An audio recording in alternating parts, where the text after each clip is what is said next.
पापा वो आपसे एक बात करनी थी। हाँ सुनील बेटा कहो। पापा मैं और नीता सोच रहे हैं कि हम दिल्ली चले जाते हैं, वहां जाकर अपना कुछ काम शुरू करेंगे। पर क्यों बेटा? माना कि हमारा शहर छोटा है, पर भगवान का दिया सब कुछ तो है हमारे पास। अच्छी खासी फैक्ट्री है, इतना अच्छा घर है, फिर भी अगर कोई दिक्कत है तो हमें बताओ। पापा जी, इस छोटे से शहर में रहकर हम कभी बड़े नहीं बन पाएंगे, और जिस कारखाने में कुल मिलाकर सिर्फ 15 लोग ही काम करते हो। समझ गया। तो तुम दोनों मुझसे पूछ नहीं रहे हो, बल्कि अपना फैसला बता रहे हो। इतना कहकर किशनलाल डाइनिंग टेबल से उठकर अपने कमरे में चले गए। उनकी पत्नी माला भी उनके पीछे चली गई। दरअसल किशनलाल ने बड़ी मेहनत से अपने शहर में ही अपनी एक छोटी सी फैक्ट्री खड़ी की थी, जहां हाथों से कंबल बनाकर तैयार किए जाते थे। उनके 2 बेटे थे, बड़ा बेटा सुनील और छोटा बेटा सुशील। सुनील बचपन से ही बहुत महत्वाकांक्षी था और नीता के रूप में उसे पत्नी भी ठीक वैसी ही मिली थी, जबकि छोटा बेटा सुशील हमेशा से माता पिता की सेवा करने वाला था और उसकी पत्नी शालिनी भी उसी के जैसी थी। ठीक 1 हफ्ते बाद सुनील और नीता घर छोड़कर दिल्ली चले गए और मजबूरन किशनलाल को अपनी आधी संपत्ति बेचकर सुनील के नाम करनी पड़ी, जिसके चलते अब उनकी फैक्ट्री पहले से भी छोटी रह गई। और फिर एक दिन, बेटा सुशील। जी पापा जी। बेटा हमें जल्दी कुछ सोचना होगा। हमारे कंबल अब बिक नहीं रहे। असल में मशीनों से बने कंबल देखने में भी अच्छे लगते हैं और कम लागत में तैयार हो जाते हैं। ऐसे तो अपनी फैक्ट्री डूब जाएगी बेटा। हाँ पापा जी, मैं भी इसी बारे में सोच रहा था।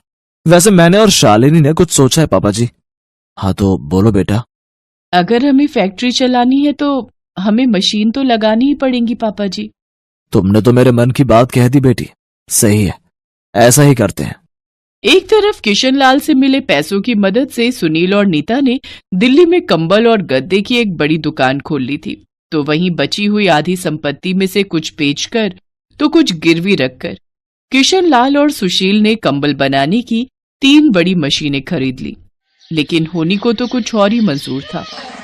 अभी किशनलाल की फैक्ट्री ने रफ्तार पकड़ी ही थी कि तभी एक रात आग ने सब कुछ जलाकर राख कर दिया। घर गिरवी था, सो बैंक वालों ने घर से कुछ लेने नहीं दिया। किशनलाल और सुशील अपने परिवार के साथ सड़क पर आ गए। उस रात भयंकर ठंड थी। उन चारों ने बस स्टैंड पर ठिठुरते हुए पूरी रात गुजारी। और फिर अगले दिन, सुनिए, हमें कुछ तो करना पड़ेगा। क्या करूं शालिनी, मैं सब बर्बाद हो गया। न फैक्ट्री रही और ना ही घर। और मेरी बदकिस्मती तो देखो कि अपने हाथों से कंबल बुनने वाले के पास आज अपनी माँ बाप और पत्नी को ठंड से बचाने के लिए एक कंबल तक नहीं है। कोई बात नहीं, अब अगर हम भैया भाभी से जाकर बात करें तो। मैं जानता हूँ भैया को, वो मदद नहीं करेंगे। वो आप मुझ पर छोड़ दीजिए, मैं जाकर भाभी से बात करती हूँ। अब तो बस उन्हीं से उम्मीद है। और फिर शालिनी तुरंत बस पकड़कर दिल्ली चली आई। वहां पहुंचकर सुनील और नीता की तरक्की देखकर शालिनी को बहुत खुशी हुई, लेकिन शालिनी को वहां देखकर नीता को बिल्कुल भी खुशी नहीं हुई। अरे शालिनी, तुम यहाँ कैसे? भाभी, हम बड़ी मुसीबत में हैं, कुछ नहीं बचा। शालिनी ने एक सांस में रोते हुए सारी कहानी नीता को बता दी, लेकिन सारी उम्मीदों को एक पल में तोड़ते हुए नीता ने उससे कहा, देखो शालिनी, पहली बात तो ये कि उस छोटे से शहर में रहना तुम दोनों की ही चॉइस थी, और फिर तुम दोनों ही तो हमेशा से मम्मी पापा के सगे बने फिरते थे, तो फिर अब क्या हो गया? नहीं भाभी, ऐसा कुछ नहीं है, वो तो आप लोग। बस शालिनी, अब तुम्हारे साथ समय बर्बाद करने के लिए और वक्त नहीं है मेरे पास। तुम जाओ यहाँ से और सुनो, हमारा नजरिया और हमारे रास्ते हमेशा से अलग थे, और शायद इसीलिए हमारे हालात भी बहुत अलग हैं आज। पास ही खड़े सुनील ने एक बार भी नीता को नहीं रोका। शालिनी भी इसके बाद बिना कुछ कहे वहां से वापस लौट आई। उसका उतरा हुआ मुंह देखकर सुशील सब समझ गया। शालिनी ने देखा कि उसके सास और ससुर बोरी ओढ़कर लेटे हुए थे। ये देखकर शालिनी ने रोते हुए कहा, सुनिए जी, अब हमें ही सब कुछ ठीक करना है और हम ये करके रहेंगे। सुशील शालिनी का इशारा समझ गया था।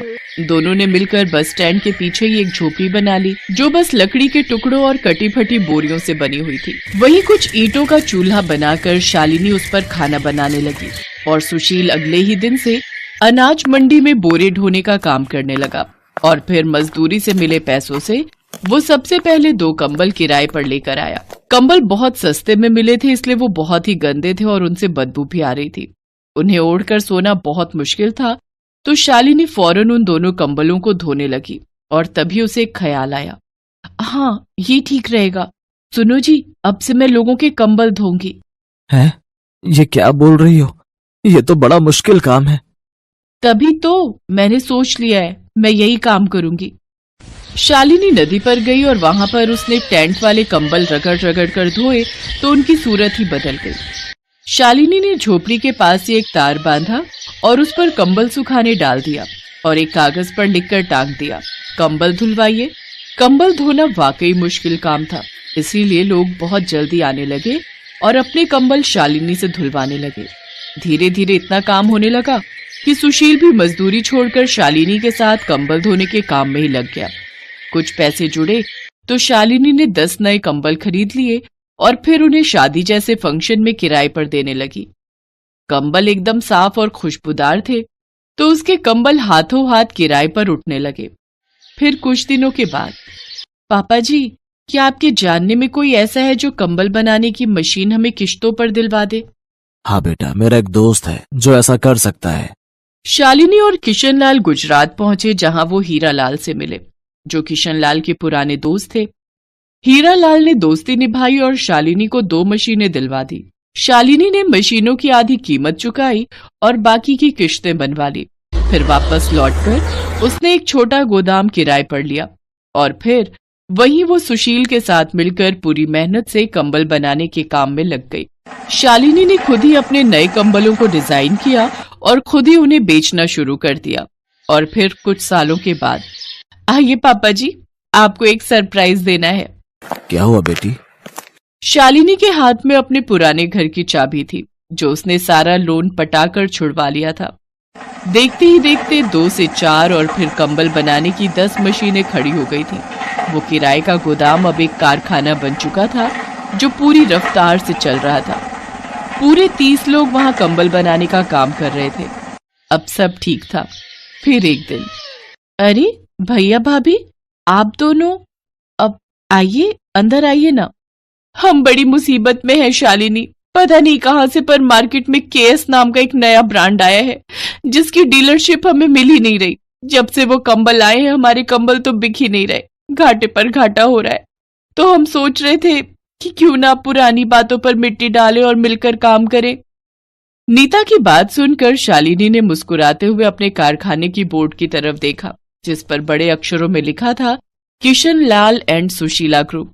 यानी जिस केएस ग्रुप की बात असल में नीता कर रही थी, उसे शालिनी ने ही खड़ा किया था। और जैसे ही नीता को इस बात का एहसास हुआ, उसकी तो जैसे आवाज ही चली गई और वो उल्टे पांव सुनील के साथ वापस लौट गई।